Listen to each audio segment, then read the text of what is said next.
So there are a few scenarios when installing a rubber roof isn't a good idea, so I'll take you through a few of them now. First one is quite an obvious one, and one our sales team get asked quite a lot, is what if it's going to rain? If it is going to rain and it's forecast, then what we would advise is to hold off, as you want to keep the timber boards dry. So what can happen if the boards get wet is the moisture will try and escape through the membrane and it will start to bubble. So letting the boards dry out over the few days, keep the sun on them, just make sure that moisture comes out is what we would advise. If the boards are dry on top, they can still hold moisture inside.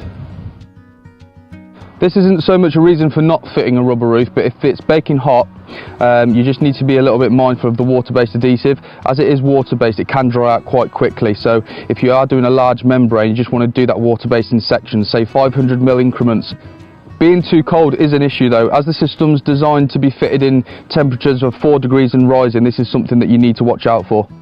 If it is freezing temperatures, the water-based adhesive will fail, so you just need to make sure that it's not being done in under freezing conditions, especially if it's overnight as well. If it's okay in the day and it's going to freeze overnight, you just need to make sure that you cover the membrane when it's been fitted. Find an old carpet, insulation that's knocking around on site, something like that to keep the frost off it.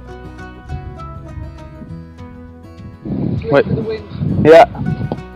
The next is windy conditions. It's not so much of an issue if it's only a small roof, but if it's a large roof and you've only got yourself or someone else to help, then you can get into a little bit of bother.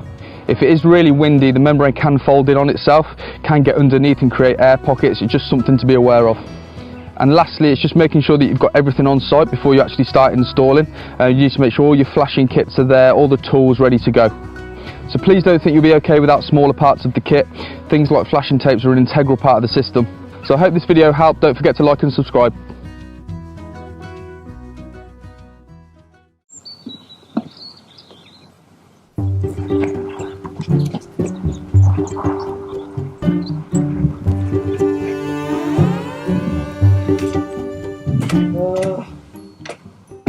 Please.